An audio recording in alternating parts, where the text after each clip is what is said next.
Página 50. Griegos y Persas, Herman Bengtsson, 1965. El mundo mediterráneo en la Edad Antigua 1. Historia Universal siglo XXI. Tomo 5. Capítulo 4. Los preparativos bélicos y la expedición de Jerjes. En la primavera del año 489 a.C., Milcíades, cuyo prestigio había alcanzado el punto culminante, decidió a sus conciudadanos a emprender una expedición contra las islas del Egeo. La mayor parte de éstas se habían sometido a los persas, y no parecía difícil imponerles un tributo con el pretexto de medismo. Pero la empresa se estancó frente a los muros de Paros, donde Milcíades fue herido y la flota hubo de regresar a su puerto sin haber logrado nada. La consecuencia fue una acusación contra Milcíades, al cual sus adversarios acusaron de engañar al pueblo. Fue condenado a una multa de 50 talentos y murió, poco después, de la herida recibida en Paros. Comentario. El párrafo anterior es históricamente correcto en lo esencial, aunque con un matiz cronológico. La expedición de Milcíades contra las islas del Egeo ocurrió en 489 a.C., después de su triunfo en Maratón, 490 a.C. Lo que sucedió realmente. Tras la victoria en Maratón, Milcíades gozaba de enorme prestigio en Atenas. Convenció a sus conciudadanos de lanzar una expedición naval contra las islas del Egeo, muchas de las cuales se habían sometido a Persia. El pretexto era castigar el medismo, la colaboración con los persas, y obtener tributo. La campaña se estancó en Paros, donde Milcíades fue herido durante el asedio. La flota regresó sin éxito. Al volver a Atenas, sus adversarios políticos lo acusaron de engañar al pueblo y de haber usado la expedición en beneficio personal. Fue condenado a pagar una multa de 50 talentos, suma enorme, y murió poco después a causa de la herida recibida en Paros. Matices importantes. La cronología. Maratón fue en 490 a.C., la expedición fallida, en 489 a.C. El motivo de la expedición, más que una campaña estratégica contra Persia, fue vista como una empresa de saqueo y castigo. La condena, aunque se le impuso la multa, murió antes de pagarla. Su hijo Simón se encargó de saldarla más tarde. En conclusión, el párrafo refleja fielmente los hechos conocidos: el prestigio de Milcíades tras Maratón, la expedición fallida contra Paros, la herida mortal y la condena política. Solo conviene precisar que la cronología se articula como 490, Maratón, 489, expedición al Egeo y caída de Milcíades. Esta empresa fracasada de Milcíades es ilustrativa bajo diversos aspectos. Revela, en efecto, que, pese a la superioridad de la flota persa, los atenienses se habían atrevido a dirigirse hacia las Cícladas, pero el intento, emprendido sin una flota suficientemente poderosa, había resultado prematuro. El punto de vista de Heródoto de que la empresa se debía a motivos personales de Milcíades es tan inexacto como el supuesto de que hay que ver en esta expedición de la flota una empresa privada suya, ver B. ¿Cómo habría podido siquiera pensar Milcíades en mantenerse en el Egeo contra la fuerza superior del imperio persa? La caída de Milcíades abrió el camino en Atenas a un gran personaje, esto es, a Temístocles, del Demo de Frearrios, quien a partir de este momento y hasta su destierro, 471, iba a ser la figura dominante de la política ateniense. En los años siguientes a Maratón hubo de producirse en Atenas una serie de convulsiones acerca de las cuales, sin embargo, a causa de una tradición fragmentaria, poco puede decirse. Es notable, sin duda, la introducción de la elección de los arcontes por sorteo. Hasta allí habían sido elegidos los 9 arcontes áticos. En el año 487 se modificó este procedimiento en el sentido de que se elegían por sorteo de entre un número de 500 candidatos que habían sido seleccionados previamente, según su número de habitantes, por las diversas comunidades, demos. El nuevo procedimiento facilitaba indudablemente la democratización del más alto cargo que el Estado ateniense podía conferir. Por otra parte, a partir de dicho momento se admitió también para ocupar el cargo de arconte a los ciudadanos de la segunda clase fiscal, la de caballeros, y peis. Esto era necesario para conseguir el número de 500 candidatos. ¿Hasta qué punto se habían agudizado en Atenas las luchas políticas intestinas lo muestran los ostracismos que tuvieron lugar durante el decenio comprendido entre Maratón y la expedición de Jerjes? El primero que tuvo que ir al destierro, el año 488-87, fue Hiparco, hijo de Carmo, le siguió Megacles, hijo de Hipócrates, jefe de los Alcmeónidas, y luego Arístides, el año 483-82. Todos estos individuos estorbaban los planes de Temístocles, y no es aventurado suponer, por consiguiente, que fue este quien, con el apoyo de sus partidarios políticos, les impuso el destierro. Inmediatamente después de Maratón, Persia había empezado nuevos preparativos bélicos. Pero, a causa de una sublevación en Egipto y de disturbios internos en Babilonia, Darío hubo de renunciar a una nueva empresa. Su sucesor, Jerjes, 486-465-64, mandó excavar un canal, el año 483, a través de la península oriental de Calcídica, pues se quería proporcionar a la flota, que el año 492 había naufragado al pie del monte Athos, un nuevo paso más fácil. Incidentalmente, las huellas de esta construcción han sido halladas por excavaciones modernas. A los griegos, esta obra les podía pasar tan poco inadvertida como los grandes preparativos bélicos que tenían lugar en toda Persia. Pero tampoco en Grecia permanecían inactivos. Por consejo de Temístocles, Atenas procedía a una ampliación considerable de su flota de guerra.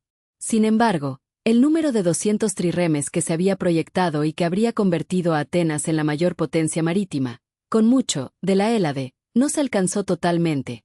Para ello resultó demasiado breve el tiempo disponible.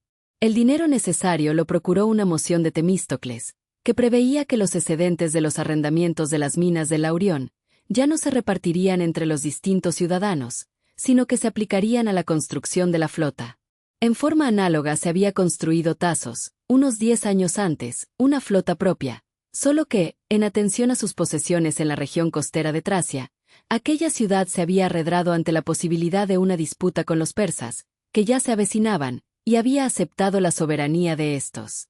No obstante, todas estas medidas no bastaban en absoluto para una defensa eficaz frente al ataque inminente de Persia contra Grecia. Era igualmente importante, cuando no más importante todavía, la actitud de Esparta, la mayor potencia militar de la Hélade. Esparta estaba estrechamente aliada con Atenas y, cuando se trató de ayudar a ésta en su conflicto con la vecina Egina, Esparta puso toda su influencia en favor suyo.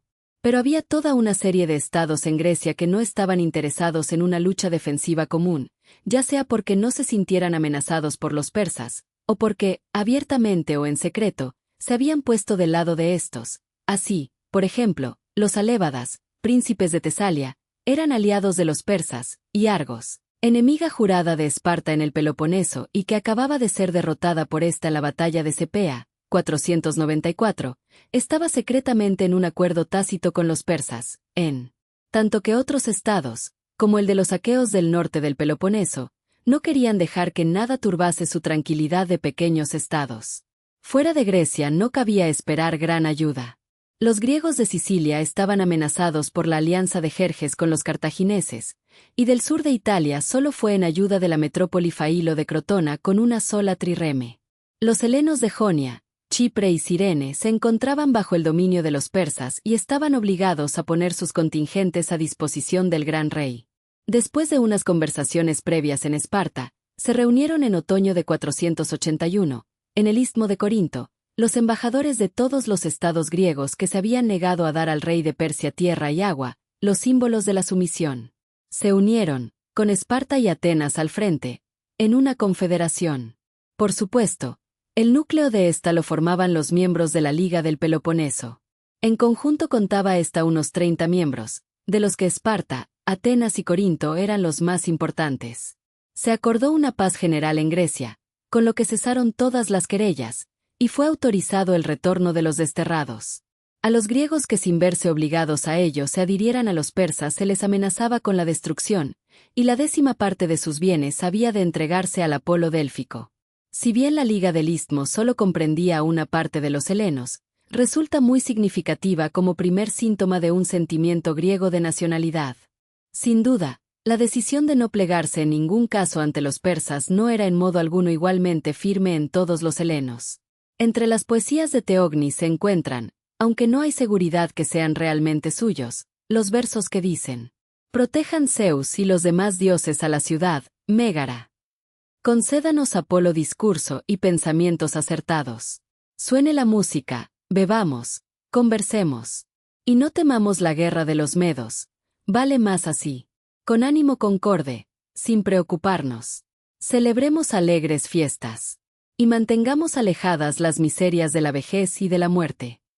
Para quien así hablaba, la guerra médica inminente no era por supuesto un asunto de la nación griega, sino a lo sumo una interrupción sumamente desagradable de la vida cotidiana. Tales voces no eran en modo alguno aisladas en Grecia. Fue mucho más siniestro, en esta hora decisiva, el papel del oráculo de Delfos. No cabe ignorar que, desde la ruina de Creso, 547, los sacerdotes délficos estaban firmemente persuadidos del carácter invencible de los persas, a lo que se añadía, además, la consideración objetiva de que contra la fuerza innumerable del ejército persa de tierra y contra su flota, muy superior a la de los griegos, toda resistencia era inútil. De ahí que en los oráculos emitidos la víspera de la Gran Guerra se perciba un estado de ánimo prácticamente desesperado. A los consultantes griegos se les profetiza destrucción y ruina. A los argivos y a los cretenses se les aconseja mantenerse alejados de la guerra, como si en una contienda de tal magnitud la neutralidad fuera posible, y a los atenienses, por fin, les aconsejó el oráculo que huyeran al fin del mundo y les dijo que la sola esperanza consistía en el muro de madera, con lo que, al parecer, se daba a entender la empalizada de la Acrópolis y no, como lo interpretó Temístocles, la flota. Frente al desacuerdo entre los griegos, los preparativos persas producen una impresión mucho más imponente. El imperio se encontraba en aquellos días en el punto culminante de su capacidad de acción, estaba excelentemente organizado y el llamamiento del gran rey encontraba eco por doquier. Todas las satrapías, desde la India hasta Egipto, habían enviado sus contingentes al ejército, y la flota constaba de barcos y marinos de los fenicios, los egipcios, los jonios y los carios ante todo. El gigantesco ejército se reunió frente a Sardes y atravesó el Helesponto en la primavera del 480, por 2 puentes de barcazas, obra del griego Árpalo.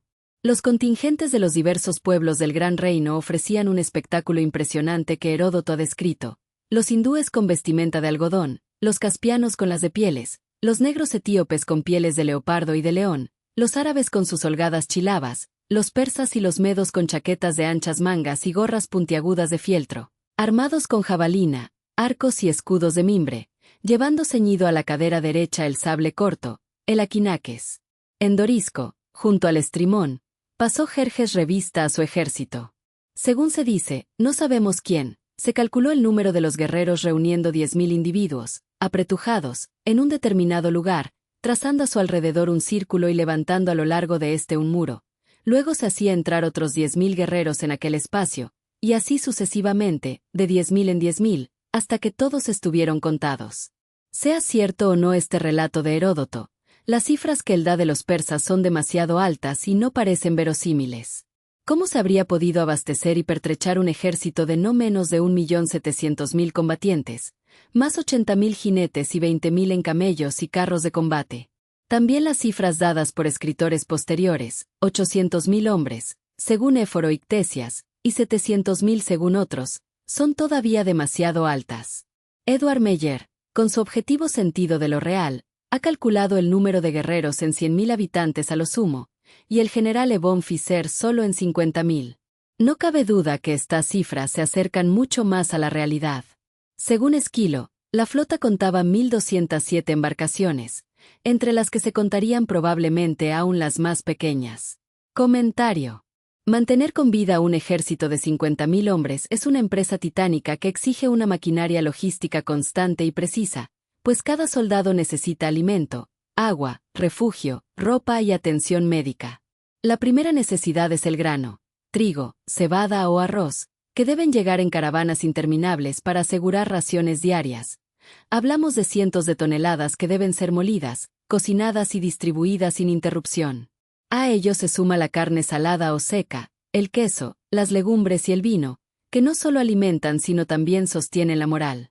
El agua es aún más crítica. Pozos, ríos o cisternas deben proveer miles de litros cada jornada, y su transporte implica odres, barriles y una red de distribución vigilada. El fuego y la leña, invisibles pero indispensables, permiten cocinar y calentar, y su ausencia puede desmoronar la disciplina. La ropa y el calzado requieren reposición constante, pues marchas largas destruyen sandalias y botas, y la intemperie exige mantos y capas. La salud demanda médicos, cirujanos, ungüentos y hierbas, además de espacios para aislar enfermos, porque una epidemia puede diezmar más rápido que cualquier batalla. La organización del campamento, con tiendas, defensas y caminos internos, asegura orden y seguridad, evitando el caos en la noche o el ataque sorpresa. La administración debe registrar raciones, controlar almacenes y castigar el robo, pues la corrupción interna es tan peligrosa como el enemigo externo. Finalmente, la moral se sostiene con discursos, rituales, música y símbolos, porque un ejército hambriento y desmoralizado se convierte en una turba. En suma, mantener vivos a 50.000 hombres es sostener un organismo gigantesco que respira, consume y exige sin descanso, una ciudad móvil cuya supervivencia depende de la precisión de su logística y de la disciplina de quienes la sostienen. Los relatos sobre el ejército de Jerjes, que algunos cronistas antiguos cifran en más de 2 millones de hombres, son parte de una tradición literaria que buscaba subrayar la magnitud del poder persa frente a la pequeñez heroica de los griegos. Heródoto, por ejemplo, exagera cifras para dramatizar la oposición entre Oriente y Occidente, y para dar a la victoria griega un aire de milagro. En términos prácticos, un ejército de cientos de miles de hombres habría sido casi imposible de sostener en campaña. Los recursos alimenticios, el agua, la leña y la organización habrían colapsado en pocos días. Los historiadores modernos, al revisar la arqueología y la logística, estiman que Jerjes pudo haber reunido entre 100.000 y 200.000 combatientes, una cifra enorme pero más plausible. La exageración responde a un patrón común en la historiografía antigua: inflar números para magnificar la gloria del vencedor y la amenaza del enemigo. Así que las crónicas no son simples invenciones, sino narraciones épicas que mezclan hechos con retórica. El ejército persa existió, fue vasto y poderoso, pero las cifras que nos transmiten los textos clásicos deben leerse como símbolos de desmesura y como parte de la construcción de una memoria cultural. En otras palabras, Jerjes sí marchó con una fuerza impresionante, pero la horda infinita que describen los griegos es más un recurso literario que un dato contable. Lo interesante es que esa exageración ha sobrevivido siglos, alimentando la imagen del imperio persa como un coloso y de Grecia como una pequeña comunidad capaz de resistir lo imposible. Esa tensión entre mito y logística es lo que convierte a las guerras médicas en un relato tan perdurable. Página 54.